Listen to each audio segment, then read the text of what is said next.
and hello world! Welcome to the GT Talk, a talk where you can learn and a show that was full of discoveries. So teachers, learners, and future teachers, and everyone who is watching now, please fasten your seatbelt as we are going to unlock another topic for today. I am Julian Grace Sita Marian, your host for today. So I came upon this inspiring topic called authentic assessment. I know this is not the first time you heard about this, but for the benefits or the doubt, we will be welcoming our two special guests for today. Let's have a round of applause for the greatest teachers in the world. Welcome Miss Maricel Thank you, Miss Mahusay. Jamali. Welcome Miss Thank you, Tonji Miss Bocon. Thank you for joining us today. Hello, Miss Joanne, and to all of your viewers. Once again, I am Marcel Ashmanosai. Thank you for inviting me to your show. It's my pleasure and honor to share some of my knowledge and experiences as a teacher through the years. By the way, I am a fan of yours, and I often watch your videos on this YouTube channel, so learn and have fun with us. Yes, so once again, good morning everyone. Thank you for having us here on your show. It is such a pleasure to be one of your guests, and I am really looking forward on the things that we're going to discuss later on. Okay, thank you. So the two of you have gone viral online because of the effectiveness of your way of teaching, right? Yes. Which has had a great impact on the citizen as well as on your students. Now tell us exactly what those things were you did. For me, in the classroom, I actually like to engage my students through oral recitations, observations, role playing, and anything that involves participation and demonstrations. I do not always integrate spoon feeding with my students, though it happens sometimes, but most of the time, I encourage my students to perform. I also consider the age and level of my students when giving them tasks. How about you, Ma'am Tonje? What is your way of assessing in your students? Well, for me, I prefer giving tasks which involves role plays that reflects real life situations because with this we could help our students cultivate their knowledge and skills, especially in terms of problem solving. Wow, you really have different ways in terms of your methods in teaching. It is really interesting to know. Now, I know the reason of why you've gone viral. So I am very excited to know more about your teaching methods. As educators or as a teachers, I expect that you are very familiar to this term authentic assessment. Am I right? Yes, very super. Okay, now tell us what exactly authentic assessment is.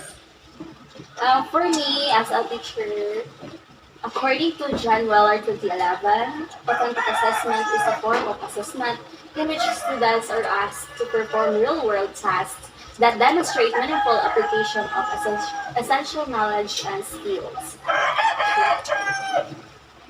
So from your answer, I can say that authentic assessment focuses on performance.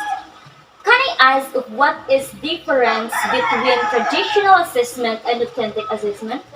Yes, when talking about traditional assessment, it is to develop productive citizens that possess a body of knowledge and skills that schools must teach, and to test the students to see if they acquire the knowledge and skills. It can be done through multiple choice, gut feel, true or false, and matching. On the other hand, authentic assessment develops productive citizens who are capable of performing real tasks. The school ensures students' proficiency in performing tasks to enable them to perform meaningfully. Appropriate ways are inventories, peer rating or self-rating, journals, portfolios, discussions, and interviews. So that is. That was very informative coming from you, and I hope our viewers could understand and learn from it. For now, let's proceed to another question. So why do we need to use authentic assessment? Is there any significance in using this kind of assessment? Well, in using authentic assessment actually plays a vital role in a student's improvement. Why?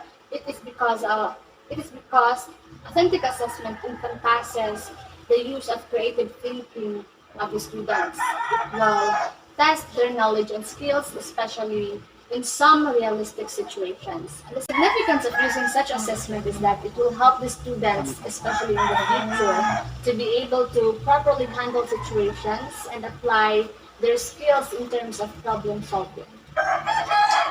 So do you think authentic assessment will serve as the starting point for the students to develop themselves as their preparation for the future?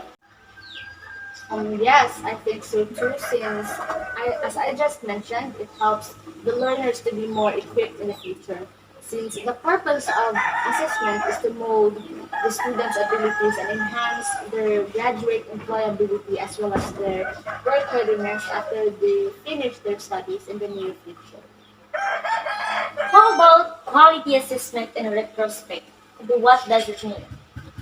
In the context of education, high quality assessment in retrospect refers to evaluating the effectiveness and value of assessment after they have been administered. This process involves reflecting on assessment methods, tools, and strategies used, as well as the outcomes and results obtained. It aims to ensure the assessment are aligned with educational goals, measure and intended learning outcomes, and provide meaningful and reliable data about students' knowledge, skills, and abilities. We have 5 ways to remember: the purpose, target, methods, sampling, and accuracy. Okay, let's get in touch with those five things you have mentioned. What was its role in high quality assessment rather in retrospect? For us to understand well those 5 things, I will explain it one by one. For the purpose is we are asking about the why of something or reason behind the assessment we design. The target is simply aiming for the what. For example, what do I need to assess? The assessment should be clearly stated, specified, and centered to what is truly important. The methods, in this part, we are answering the question how. How we are going to conduct the assessment, on what way. Maybe it be an essay or performance based or etc. For the sampling facilitates the assessment process when it is not feasible to assess all students. It keeps the process manageable where there are multiple or lengthy artifacts to review. For example, programs have a large number of students. The portion evaluated is the sample of the entire population. And next, for accuracy, the accuracy is preciseness of the assessment to what is targeting. Assessment are accurate when they measure what they purport to measure. I hope that this clears well about the things to remember when we talk about high quality assessment and in retrospect. Okay, that was very good. So can you please also tell us about developing authentic classroom assessment? Well, when it comes to developing assessment tools, there are actually three main steps. Okay? First is the planning. It goes on like what are the assessment requirements of the accredited course? What assessment methods are most appropriate for your learners? It should be that in planning, we should take into account the learners' needs and their capabilities. We should consider if they would be able to demonstrate the task. Next is they should also know why they need to complete the task. And lastly is if they would be able to demonstrate the task in different contexts and environments. Next step is the design and development. It is more on how does each um, component of assessment tool come together. And lastly is the quality check. It is how to review a tool prior to its implementation. Like for instance, is during further consultation with other teachers, they will be served as a critic tool to um, check for the clarity, content accuracy, relevance of the appropriateness of language for the learners. So indeed, Authentic assessment is essential in the modern education because it promotes meaningful learning, align educational outcomes with real-world demands, and it helps students to develop the skills and knowledge they need for success beyond the classroom. So thank you so much, Ma'am Mahusay and Ma'am Tonje. Thank We you have also. yes, we have learned a lot from you today. Thank you so much for having me here. So, well, it's time to wrap up the show. Thank you so much for our lovely guests for joining us today. And for our viewers, thank you and join us tomorrow on the GT Talk. I'm your host, Jubilin Grace Sita Maria. Good day, everyone. Bye.